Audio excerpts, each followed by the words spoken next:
तो last class में हमने पढ़ा था डीआई, डायबिटिक इंसिपिडस, जो कि एडीएच हार्मोन के दिक्कत की वजह से, जिसमें क्या होता है, जो हमारे किडनी के अंदर एक्वापोरिन चैनल है जिसके अंदर एडीएच रिसेप्टर होते हैं, उस पर एडीएच बाइंड नहीं हो पाता, जिस वजह से एडीएच हार्मोन का काम क्या है, एंटी डायरेटिक हार्मोन, तो वो यूरिन आउटपुट को कम नहीं कर पाता, जिसकी वजह से क्या होता है, यूरिनेशन ज्यादा होता है। 2 लीटर से 20 लीटर यूरिन पास करेगा, फिर उससे रिलेटेड सिम्टम्स आएंगे, पॉलीडिप्सिया, प्यास ज्यादा लगेगी, पानी ज्यादा मांगेगा पेशेंट, ठीक है, यूरिन स्पेसिफिक ग्रेविटी कम हो जाएगी क्योंकि यूरिन आउटपुट ज्यादा है, ठीक है, और जो सीरम ओस्मोलैलिटी क्या होगी, बढ़ जाएगी क्योंकि सर्कुलेटरी वॉल्यूम से मेनली जो वाटर है वो निकल जाएगा और concentrated, high concentrated amount of blood रहेगा, ठीक है जी।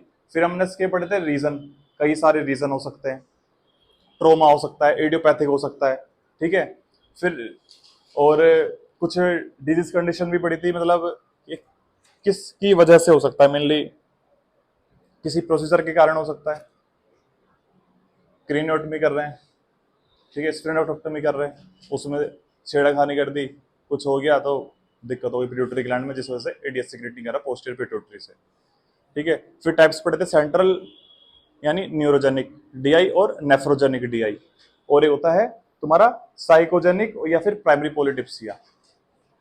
नेफ्रोजेनिक डीआई, सेंट्रल डीआई जो था यानी न्यूरोजेनिक डीआई था, उसमें क्या दिक्कत थी, उसमें हमने हमारे ब्रेन में प्रॉब्लम थी, यानी उसमें पिट्यूटरी, हाइपोथैलेमस, उसमें दिक्कत थी, उसमें क्या था, एडीएच सिक्रीट नहीं हो पा रहा था, किडनी तो ठीक है, एक्वापोरिन चैनल भी ठीक है, they want ADH but insufficient ADH की वजह से, कोई ब्रेन की दिक्कत है, कोई सर्जरी है, कुछ किसी की वजह से वो एडीएच सिक्रीट नहीं हो पा रहा, जिसको बोलेंगे न्यूरोजेनिक डीआई, यानी सेंट्रल डीआई कहलाएगा। इसमें दिक्कत क्या है, ब्रेन में। फिर आता है तुम्हारा नेफ्रोजेनिक डीआई, जिसमें क्या होता है कि किडनी और ब्रेन में से किडनी में दिक्कत होती है, हमारा ब्रेन यानी हाइपोथैलेमस और पोस्टीरियर पिट्यूटरी एडीएच सिक्रीट करेगा करेगा करेगा, बट होता क्या है, जो एडीएच है किडनी के रिसेप्टर नहीं हो पाता, क्योंकि किडनी के एक्वापोरिन चैनल में दिक्कत है, सीकेडी हो सकता है, क्रोनिक किडनी डिजीज हो सकती है, जिसको बोल देंगे नेफ्रोजेनिक, यानी नेफ्रो यानी किडनी में प्रॉब्लम है, जिस वजह से उसको डीआई हुआ है। और दूसरा है साइकोजेनिक, जो कि साइकोलॉजिकल डिसऑर्डर की वजह से भी हो सकता है, स्ट्रेस की वजह से भी हो सकता है, ठीक है, मेनली पानी ज्यादा पी रहा है पेशेंट, कुछ ऑब्सेशन, ओसीडी होता है ना, ऑब्सेशन कंपल्सिव डिसऑर्डर, एक साइकेट्रिक में कंडीशन पड़ते हैं, जो काम करे करता चला जाएगा, हाथ धो लो तो हाथ धोता रहूंगा, बार बार ये रहेगा, फिर पानी पीऊंगा तो पानी पीता रहूंगा, प्यास, मेरे को प्यास ना लग जाए, प्यास ना लग जाए, इस डर से वो पानी पीता रहेगा, तो वाटर इंटॉक्सिकेशन भी हो सकता है उससे, जिससे यूरिन आउटपुट बढ़ेगा, ठीक है। 3 हमारे टाइप्स थे। उसके बाद हमारा एक था जस्टेशनल डीआई, जो मेनली जस्टेशनल पीरियड में देखा जाता है, जब मैटरनल वूम के अंदर जैसे जैसे बेबी की ग्रोथ होती है, वैसे वैसे कंप्रेशन पड़ता है आपके यूट्रस के थ्रू ब्लैडर पे, उससे भी यूरिनेशन ज्यादा होता है, ठीक है। फिर बेबी के ऑर्गेनोजेनेसिस होते हैं, वो भी एडीएच सिक्रेट करना स्टार्ट कर देता है, उसमें भी हार्मोन होता है, तो इम्बेलेंस हो जाता है थोड़ा कुछ टाइम के लिए, तो उस चीज को 4 से 6 हफ्ते बाद, जो रहता है 4 से 6 वीक में, वो ठीक सबसाइड हो जाएगा।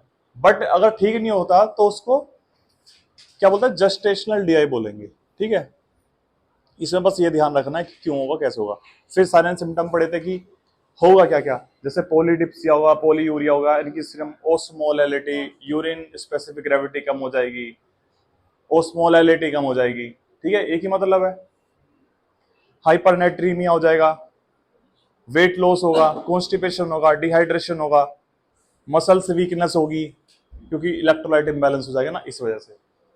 फिर सीएनएस पे क्या पड़ेगा असर, ज्यादा सोडियम लॉस होने से सीएनएस पे कोमा जा सकता है, पेशेंट कोमा में जा सकता है, क्योंकि ब्रेन के पास नहीं है ना, क्योंकि ब्रेन तो सिर्फ ग्लूकोज और इलेक्ट्रोलाइट्स पे जिंदा है, तो डिपॉजिट तो होता नहीं है, फैट प्रोटीन डिपॉजिट हो जाए तो उससे कोई लेना देना नहीं, तो इसलिए कोमा में चला जाएगा पेशेंट।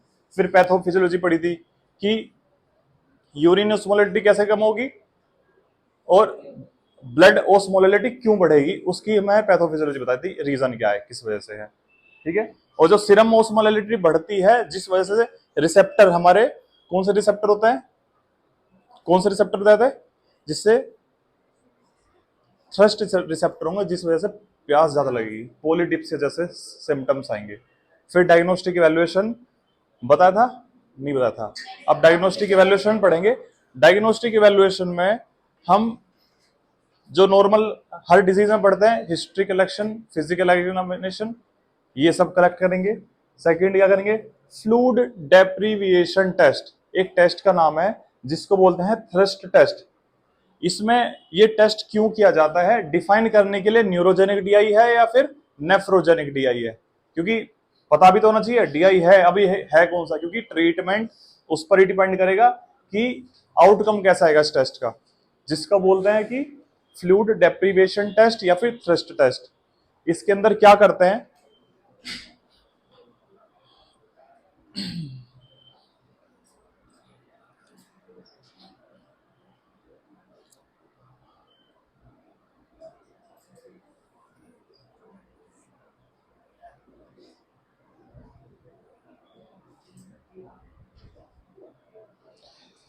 इसमें एडीएच देते हैं बाहर से, यानी डेप्सोमोप्रेसिन, जो एक मेडिसिन का नाम है डेप्सोमोप्रेसिन, जो एडीएच की तरह मिमिक करती है। ठीक है, हमने बाहर से दी है पेशेंट को एक्सोजिनस के तौर पे, आईवी दे दी, ओरली दे दी, जैसे भी दी है, उसको हम वेट करेंगे। यानी हम कितने कितने दिन के लिए वेट, मतलब कब कितना वेट करते हैं? लगभग 8 घंटे कम से कम उस मेडिसिन का इफेक्ट आने में। सपोज डेस्मोप्रेसिन दे दिया, फिर देखते हैं उसका यूरिन आउटपुट कम हुआ है, ज्यादा हुआ है। पहले क्या था? एडीएच की दिक्कत थी, अब कम है ज्यादा है हमें नहीं पता, नेफ्रॉन्स की दिक्कत है या फिर सेंटर की दिक्कत है, ब्रेन की दिक्कत है।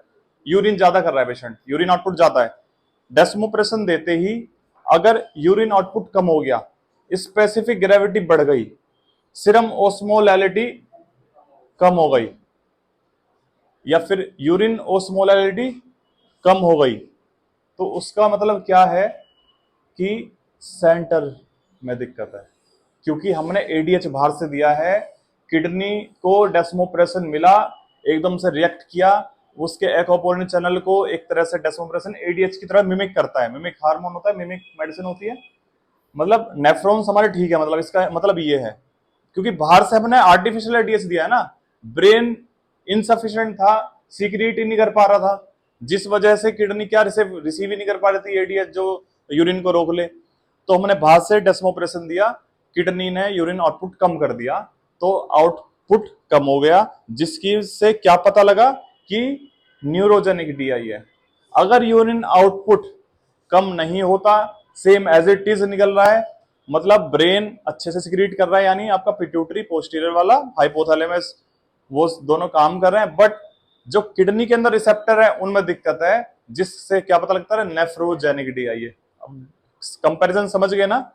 यूरिन आउटपुट अगर कम हो जाता है डेस्मोप्रेसिन देने से तो न्यूरोजेनिक है, नहीं होता कम यानी रिसेप्टर में दिक्कत है। एडीएस दे लो, चाहे उसका मिमिक हार्मोन दे लो, कुछ भी दे लो, क्योंकि मैकेनिज्म तो सेम है, एक्वापोर्टिन में बाइंड अप होने के लिए रिसेप्टर होता है, तो मतलब क्या है? नेफ्रोजेनिक डीआई है। ठीक है जी। और जो साइकोलॉजिकल वाला है उसके लिए तो हम पेशेंट की हिस्ट्री वगैरह लेते हैं, उसका मेंटल स्टेटस एग्जामिनेशन करते हैं, वो तो उसका अलग से डिफाइन है। ये स्पेसिफिक कुछ टेस्ट है जो कि पूछ सकता है कि क्या होगा, कैसे होगा। ठीक है, इसमें समझ गए? मेनली ये चीज ध्यान रखनी है इसमें। लिख लीजिए सब, diagnostic evaluation.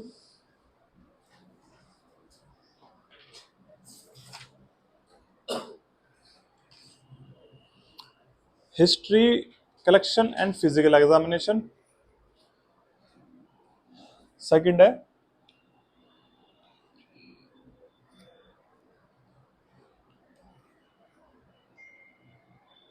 Fluid deprivation test,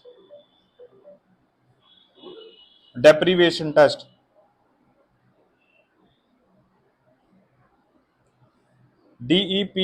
DEPRIVATION, fluid deprivation test.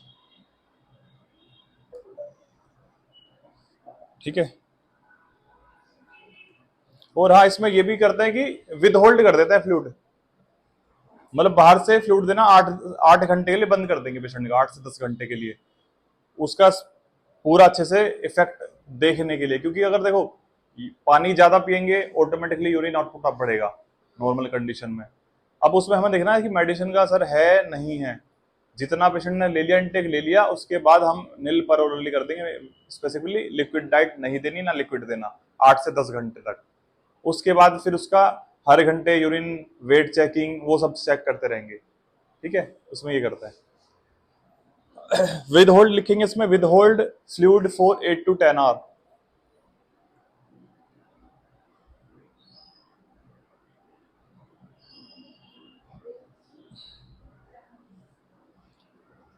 ठीक है, फिर लिखेंगे नेक्स्ट लाइन में plasma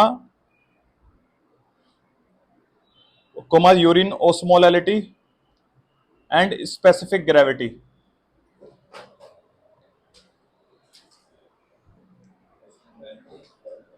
plasma comma urine osmolality and specific gravity of the urine are perform at the baseline. मतलब मेडिसिन स्टार्ट करने से पहले ये बेसलाइन मेडिसिन और टेस्ट हम भेज देंगे, क्योंकि मेडिसिन दे दी हमने, उससे पहले तो पता नहीं चाहिए कि कितनी वैल्यूज है, जब भी तो हम कंपैरिजन करेंगे। सिंपल सा है, पहले हम बेसलाइन टेस्ट भेजेंगे कौन से यूरिन का और सीरम ओस्मोलैलिटी और यूरिन स्पेसिफिक ग्रेविटी, ये 3 चीज देख लेंगे। ठीक है जी। फिर बेसलाइन कल्चर हमने बेसलाइन टेस्ट मैंने पहले भेजे ये वाले। फिर उसके बाद हम पेशेंट को डेस्मोप्रेसिन देंगे, 8 से 10 घंटे तक बोलेंगे कुछ नहीं खाना है। और हाँ, फ्रीक्वेंट वेट मेजरिंग, ये भी लिखो, फ्रीक्वेंट वेट मेजरिंग, मतलब फ्रीक्वेंट वेट मेजर करेंगे पेशेंट का, यानी जब हम बेसलाइन भेज रहे हैं तब साथ में जब भी उसका वेट चेक करना है। और 8 से 10 घंटे के बीच में इंटरवल है, उसमें भी वेट चेक करना है, क्योंकि डीआई होगा तो यूरिन तो आना ही आना है। पहले इंटरवल कम था, 2 यूरिन के बीच में, से हर 5 मिनट में आ रहा था, 10 मिनट में आ रहा था। अगर न्यूरोजेनिक में दिक्कत थी, बाहर से एडीएस दे दिया, काम कर रहा है ठीक, तो वो इंटरवल बढ़ जाएगा, 1 घंटे में जाएगा, फिर 2 घंटे में जाएगा। हाँ हाँ हाँ, एक बार देंगे, ये नहीं कि टीडीएस दे दिया घर जाके खाता रहे, नहीं नहीं, एक बार देंगे। ठीक है, अब लिखेंगे रिजल्ट।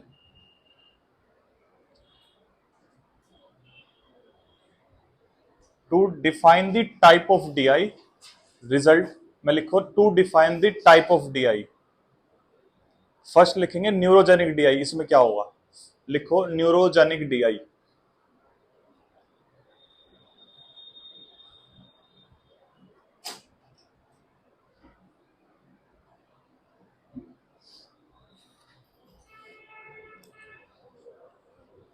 न्यूरोजेनिक डीआई, इसमें लिखेंगे after fasting phase, after fasting phase client is given of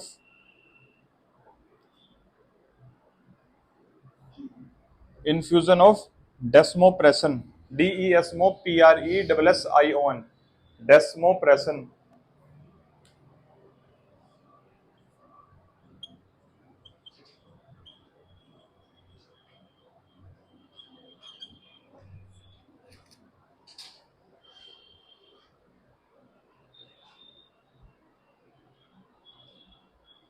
if the urine, नीचे लिखेंगे नेक्स्ट लाइन से, if the urine is concentrated after post infusion, after, if the urine is concentrated after infusion, ठीक है,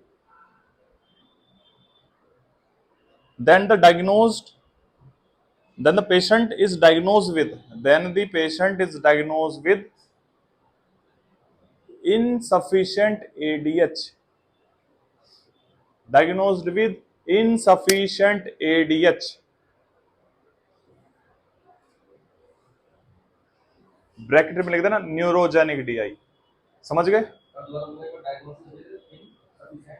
ADH, फिर bracket में लिख देना neurogenic DI, यानी उसको डिफाइन हो गया है न्यूरोजेनिक डीआई है। सेकंड लिखेंगे nephrogenic DI,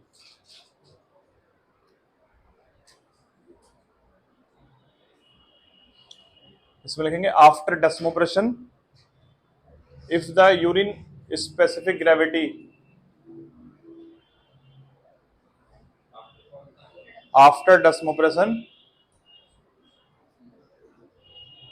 after desmopressin if the urine still diluted, ऐसे लिखो, after desmopressin if the urine still diluted, ठीक है,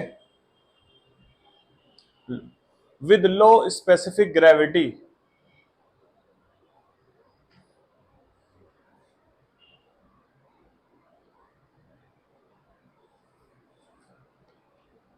then the patient diagnosed with nephrogenic DI, then the patient diagnosed with nephrogenic DI,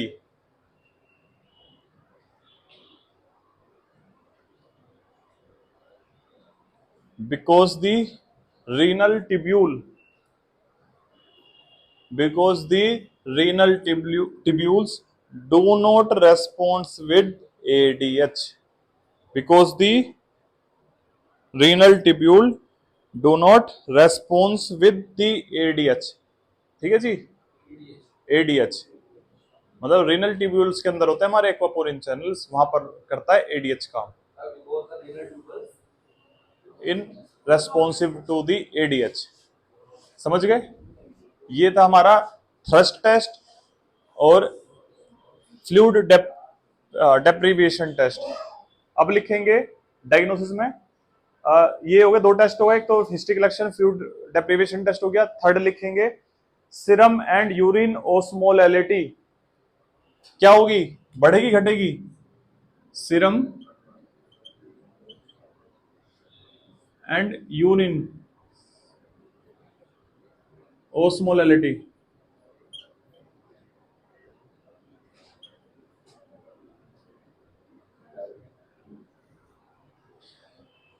क्या होगा बताओ उस पे,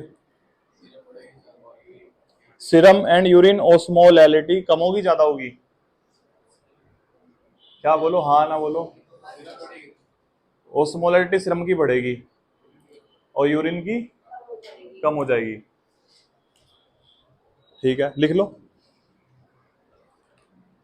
serum osmolality, blood serum osmolality will be increased and urine osmolality will be decreased, सामने arrow बना देना इन सबके, सीरम ओस्मोलैलिटी सामने एरो बना के लिख देना बढ़ी हुई, और यूरिन ओस्मोलैलिटी उसके सामने लिख देना decrease. Specific gravity, urine specific gravity सामने लिख दो decrease.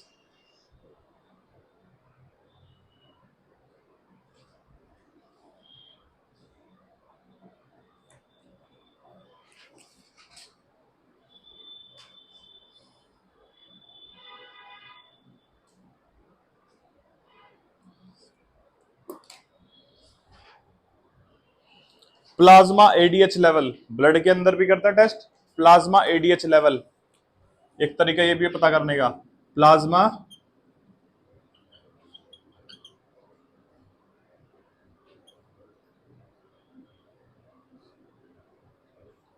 Plasma ADH level.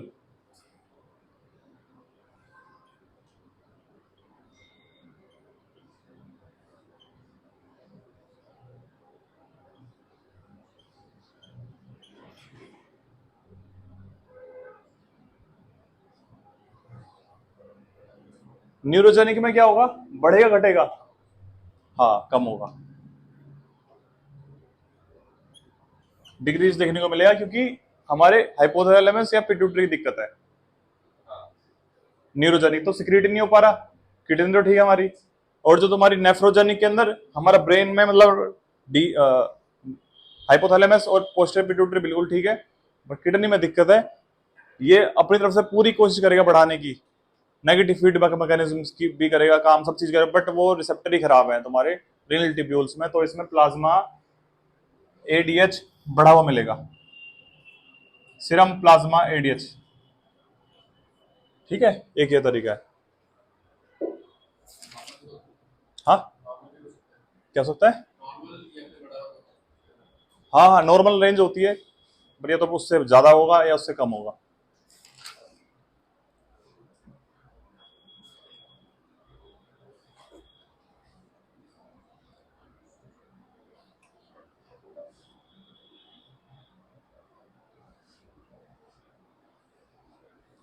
Next लिखेंगे मैनेजमेंट।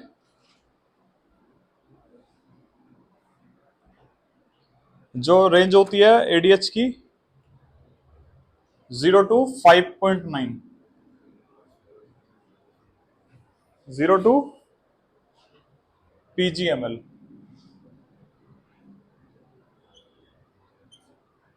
पिकोग्राम पर ml,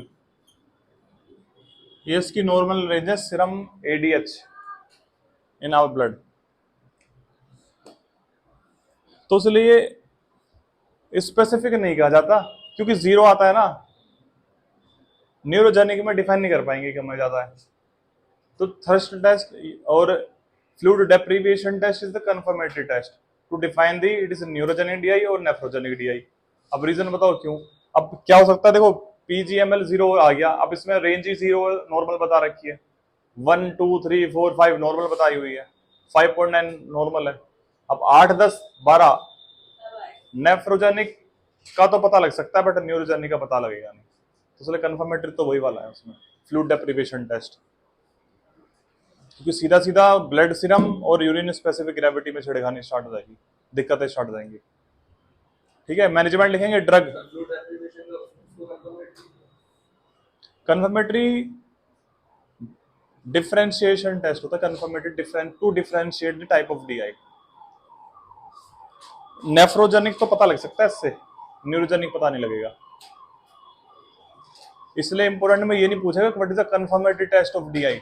डीआई का जब डायग्नोस बनाते हैं तो क्यूमुलेटिव बनाते हैं, बहुत सारी चीजों को देखते हुए, जिसमें और तो रहेंगी चीजें, जैसे ब्लड सीरम में भी दिक्कत होगी, यूरिन स्पेसिफिक ग्रेविटी में भी दिक्कत होगी, और पेशेंट का सिम्टम्स के तौर पे यूरिन आउटपुट ज्यादा दिखेगा, स्किन ट्रिगर उसके वो दिखेंगे, मतलब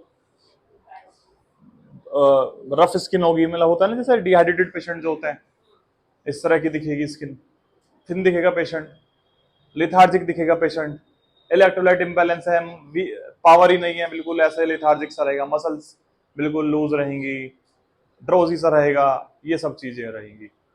जब लूज मोशन लगता है कैसा होता है, जब ज्यादा लूज मोशन होता है, हम तो इलेक्ट्रोलाइट तो लूज होता है एक तरह से वो, अब देखो कितना यूरिन पास कर रहा है वो, और कितने दिन से कर रहा होगा वो, कितना पानी पिएगा, कितने निकलेंगे।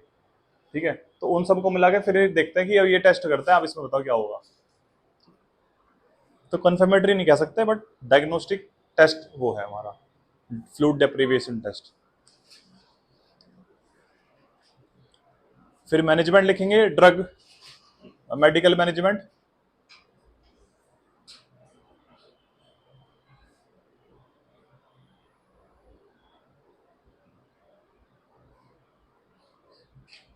फर्स्ट लिखेंगे सल्फोनायूरिया, SULFUN SULFUN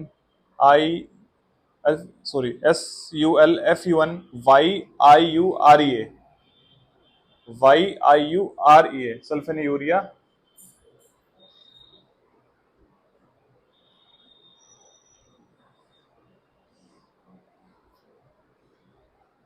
एग्जाम्पल लिखेंगे क्लोरप्रोमाइड, CHLOR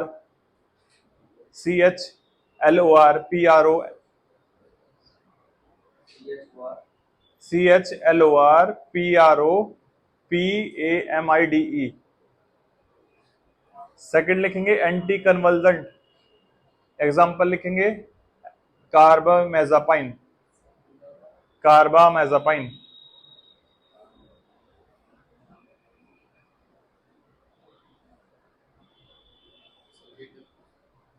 एंटी कन्वर्जेंट एग्जाम्पल है कार्बामेजापाइन, CARBAMAZEPIN, कार्बामेजापाइन। ये मेडिसिन क्यों देते हैं, न्यूरोजेनिक डीआई के केस में देते हैं। एक तरह से हाइपोग्लाइसेमिक एजेंट का काम करती है, हमारे ब्रेन में ग्लूकोज के इफेक्ट को कम कर देगी थोड़ा सा, ताकि शांत हो जाए और इंसुलिन अपना काम करे। जब इंसुलिन सिक्रीट होता है तो एडीएच भी का एक्टिविटी बढ़ जाती है। डीआई के केस में एडीएच की एक्टिविटी कम हो जाती है, जिस वजह से पोलीयूरिया देखने को मिलता है, पॉलीडिप्सिया देखने को मिलता है। इसलिए उस केस में ये मेडिसिन दी जाती है ताकि उस कंडीशन में एडीएच अपना काम करे, एडीएच रिसेप्टर अच्छे से काम करे, मतलब ये होता है मेनली काम इसमें, to stimulate the ADH receptors, ये है मेनली काम इसमें। सेकंड लिखेंगे severe and chronic.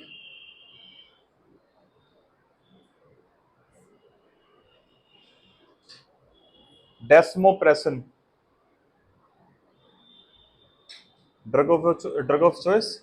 Severe chronic, इसमें मेडिसिन होगी डेस्मोप्रेसन। और सीवियर क्रोनिक कौन सा DI? Neurogenic DI. Neurogenic DI और जस्टेशनल डीआई में ड्रग ऑफ चॉइस रहेगी डेस्मोप्रेसन। समझे? समझ गए? Desmopressin will be the drug of choice in central DI या फिर न्यूरोजेनिक डीआई और जस्टेशनल डीआई, इसमें ड्रग ऑफ चॉइस रहेगी हमारी ये वाली। और नेफ्रोजेनिक डीआई में लिखेंगे, हाँ, gestational and central DI, the drug of choice will be the desmopressin. ठीक है, desmopressin is the drug of choice in neurogenic and gestational DI. Second third लिखेंगे नेफ्रोजेनिक डीआई, इसमें लिखेंगे low sodium diet, thiazide diuretic,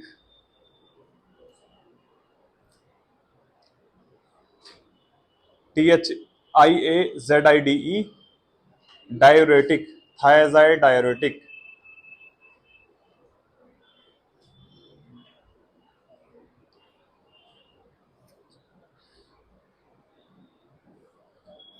ठीक है, ये दो रहेंगी मेनली दवाइयां।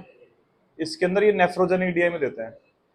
थायजाइड डायरेटिक क्या करता है? सोडियम वेस्टिंग डायरेटिक है, सोडियम को बाहर निकाल देता है। और लो सोडियम इसलिए देते हैं ताकि सोडियम कम रहेगा तो वाटर बाइंड कम होगा, यूरिन आउटपुट क्या पता रुक जाए। बट स्पेसिफिक एक्शन इसका नहीं है, ये फैल्सिबो इफेक्ट है एक तरह का, जो रिसर्च में देखा गया है। से पेशेंट का आउटकम ठीक है, रेस्पॉन्सिव है, तो स्पेसिफिकली यही करेगा, ये कहीं पे भी नहीं लिखा अभी। बट इसे फ्लैसिबो इफेक्ट है, जस्ट देते हैं इसको और इससे ठीक हो जाता है। फ्लैसिबो इफेक्ट, फाल्सिबो इफेक्ट लिख दो साइड में, फाल्सिबो इफेक्ट, फॉर द फाल्सिबो इफेक्ट। ठीक है, इफ अपन लिखेंगे नेक्स्ट लाइन से, if not resolve by the thiazide diuretic, if not resolve with the thiazide diuretic and the low sodium diet, if the patient are not responsive to thiazide diuretic and low sodium diet, then the, हाँ बोलूं आगे, दोबारा बोलूं, if the patient not, मतलब क्या लिखवाया मैंने, हाँ, if the patient is not resolved with the thiazide diuretic and the low sodium diet, then the endomethacin, ENDOMETHASIN, endomethacin, इसको अंडरलाइन कर लेंगे, ब्रैकेट में कर लेंगे। डेस्मोप्रेसन को भी अंडरलाइन ब्रैकेट में कर लेना। ड्रग ऑफ चॉइस है ये न्यूरोजेनिक नेफ्रोजेनिक डीआई के अंदर, और फ्लूइड डेप्रिवेशन टेस्ट में भी यूज करता है डेस्मोप्रेसन। ठीक है,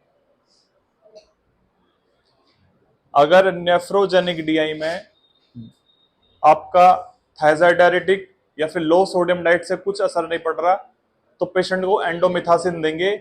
इसका एक्शन क्या होता है? It will increase the renal tubule response to, it will increase the renal tubule response to the ADH, increase the renal tubule response to ADH.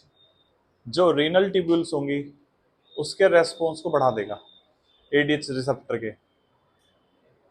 which decrease diuresis, which decrease diuresis, bracket में urine output.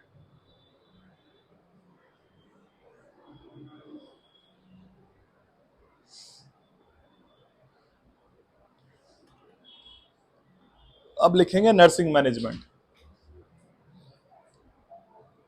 First लिखेंगे assess for dehydration, assess for dehydration. Second लिखेंगे low, provide low sodium diet.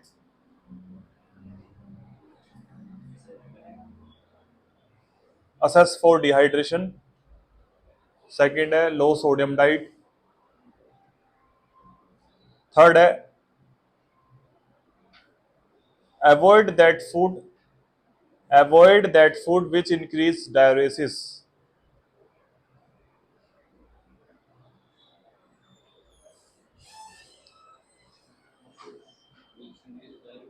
हाँ, example caffeine, avoid that food which increase the diuresis. Example लिख दो, caffeine, grapes, watermelon, कहां पर है गया, avoid the food which increase diuresis. ठीक है, एग्जाम्पल कैफीन, वाटरमेलोन, ग्रेप्स। ठीक है, अब कैफीन वाला कुछ भी हो सकता है, टी, कॉफी, ये सब आएंगे इसके अंदर। ठीक है, फोर्थ लिखेंगे vital sign monitoring. Vital sign उसके सामने लिखना IO charting.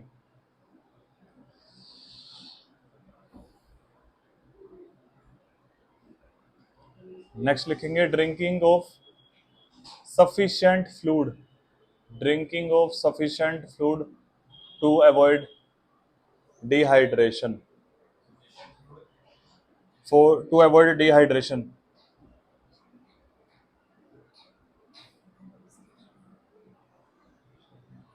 Avoid alcohol, next line है अवॉइड एल्कोहल।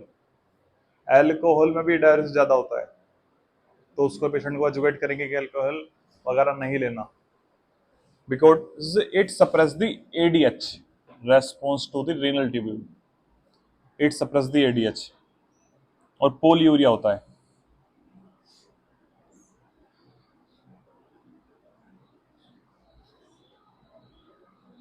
अब एक इंपॉर्टेंट लाइन लिखो, if large dose of D AVP, desmopressin है इसका नाम, डी एवीपी को डेस्मोप्रेशन बोलते हैं, D AVP. If the large dose of D AVP desmopressin, DDAVP given, if the large dose of desmopressin given, watch for the sign of water intoxication, watch for the sign of water intoxication, watch for the sign of water intoxication।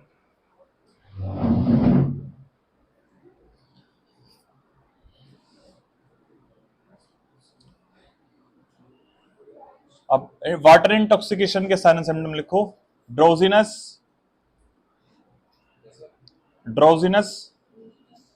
Shortness of breath and fluid overload.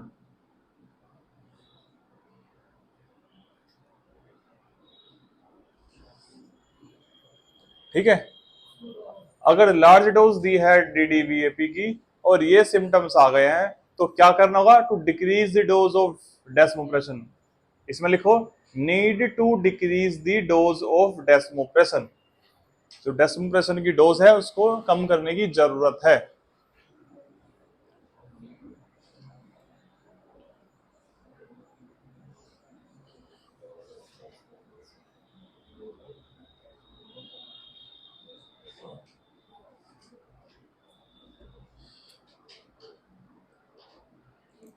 तो this is all about DI, disease condition, test, diagnosis, sign and symptom और nursing management, medical management. ठीक है, that's all.